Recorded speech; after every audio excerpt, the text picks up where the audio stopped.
Hi everyone, this is Yasahan Nazari, a teacher of English, and in this video series, this new playlist, I'm going to be teaching you 1,000 extremely useful collocations that have helped many of my students score 7 and higher in IELTS exam. And even if you don't want to take the test, still, these expressions are very useful. You're going to learn them in 50 lessons, so make sure to hit the subscribe button that you would never miss a lesson. Without further ado, let's start our first lesson, which is about family. Pay attention to this. It's not family, okay? Normally, we don't pronounce this, and we say family, okay? So let's go. Let's begin our study of collocations by learning some common expressions about the family. Your parents and siblings. What does it mean, siblings? Your brothers and your sisters are your immediate family. So, immediate family includes your parents, your father and mother, and your siblings, your brothers and sisters. This is your immediate family, or you can also say elementary family, which I'm going to write for you here. Elementary family. This is a synonym. Actually, I think the color is not very good. This is a synonym for this. Elementary family, okay? And your extended family includes all your relatives, your uncles, your aunts, your cousins, great aunts, etc. So we have elementary family or immediate family and extended family that includes all your relatives. Okay, let's go. Let's move on. You can use a family tree. This is a family tree, okay, to diagram the relationships among your family members. So usually it will start with the grandparents, and then the next generation, which is your aunts and uncles, your father and mother, and then the next. This is called a family tree, okay? And it gets bigger and bigger and bigger and bigger. And then here, a person who is related to you by a long series of connections can be called a distant relative. For example, let's say your mother's cousin's sister, your mother's cousin's daughter is your distant relative. It means that you're not very close, but you are connected together by a long series of connections. So that is your distant relative, okay?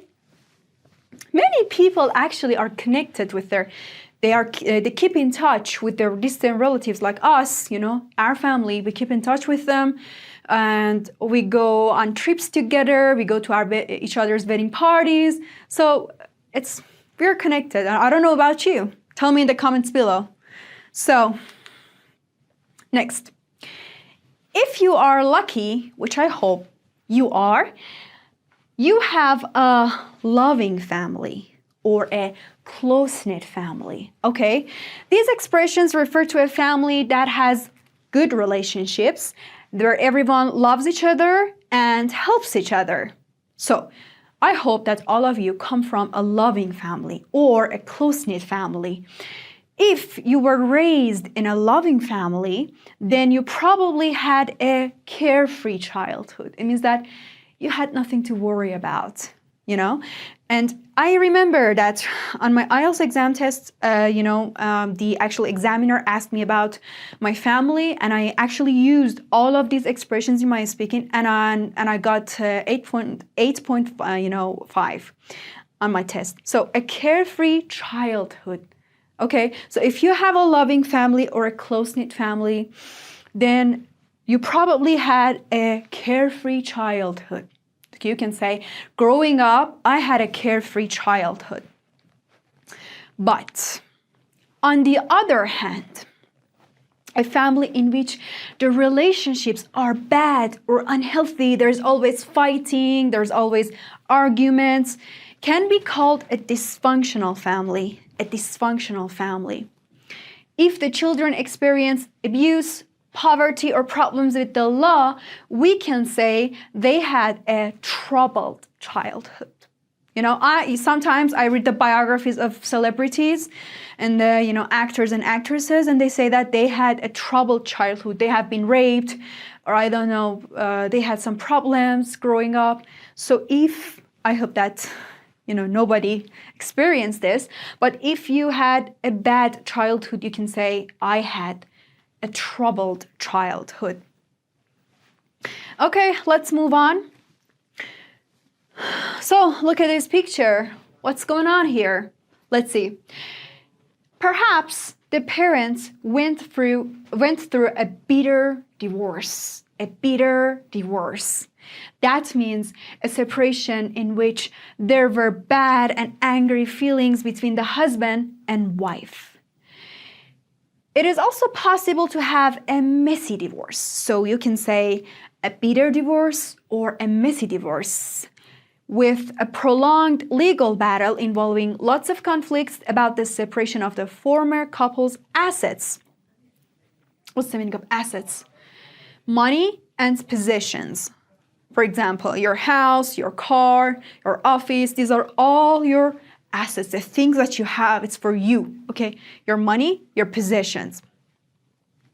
The decisions about the separation of assets are made in the divorce settlement. So there is this, let's say, settlement that, we have all the information about who gets what.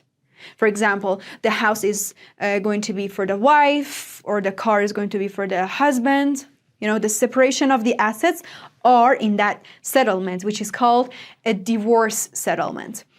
A family in which there are divorces or separations is sometimes called a broken home.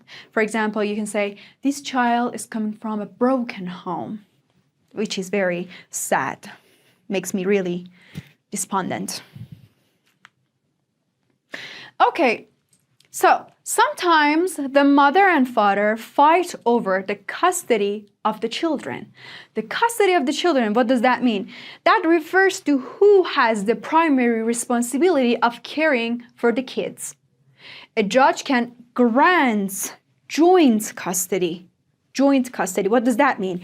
It means that the ex-husband and the ex-wife can share the responsibility of taking care of the kids. Or the opposite of that is a sole custody to only one parent, for example, only to the mother or father. In this case, you can say the judge might award, we use the verb award. Okay, so the judge award joint custody, or the judge might award the sole custody to the mother, and the father has to pay child support. So regular payments to help with expenses for the kids. So let's say they are separated, the mother gets the custody, the sole custody of the child, and the father pays child support monthly or weekly. Okay, so let's move on.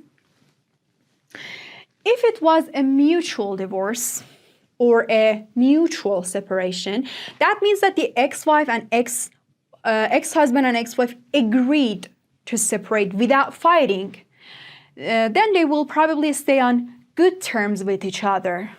To stay on good terms with someone, what does that mean? It means to have a polite relationship without conflicts. You can also use it like this. For example, you can say, my mother and I are on good terms with each other. Or you can also use the word bad. Okay, so you can say, my brother and I are on bad terms with each other right now. I'm not talking with him. I'm not talking to him. So you can say to be on good terms or bad terms with someone. So let's move on. If a woman gets pregnant, if a woman has the baby inside their belly, you say that the woman is pregnant without being married or in a relationship, then she will become a single mother. Without a husband, a single mother. Some women in this situation choose to have an abortion. Have an abortion, what does that mean? It means that the woman decides to kill the baby before giving birth to it. So, have an abortion, to kill the baby inside your belly. That is called having an abortion. And Others prefer to give the baby up for adoption. Give the baby up for adoption. When you give the baby up for adoption, it means that you give it to other parents so that they would take care of your child and raise your child. You don't raise it yourself. You give it up for adoption and other people can take your child and take care of it. So, the time when the baby is planned to arrive is called the due date. The due date. The due date is the time that the baby is supposed to be born. So when the baby is planned to arrive is called, I read this one, so you can also say the baby is due in mid-October, for example. You can also ask the mother, when's the baby due? When's the baby due? Like this. When is the baby due? When's the baby due means when do you expect your child to be born? When's the baby due? Okay? And the last episode,